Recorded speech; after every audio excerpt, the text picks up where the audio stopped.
இன்னைக்கு ஒருவேளை நம்ம யோசிக்கலாம், என்னால் இதை செய்ய முடியலை, உயர்வுக்கு நான் போக முடியலை, என்னால் ஆசீர்வாதத்தை பெற்றுக்கொள்ள முடியலை, என்னால் சமாதானமாக இருக்க முடியலை, நிம்மதியாக வாழ முடியலை, வாங்கின கடனை அடைக்க முடியலை, என் குடும்பத்தை என்னால் பார்க்க முடியலைன்னு சொல்லி அநேக சூழ்நிலைகள் நம்முடைய வாழ்க்கையில் கடந்து வரலாம். நீங்களும் நானும் ஆராதிக்கிற தேவன் சகலத்தையும் செய்கிறதற்கு அவர் போதுமானவராக இருக்கிறார்.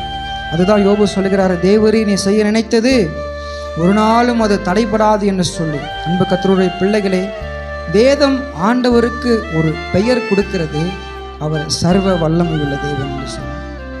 இன்னைக்கு ஆண்டவர் மேலே நமக்கு ஒரு நம்பிக்கை வரட்டும்.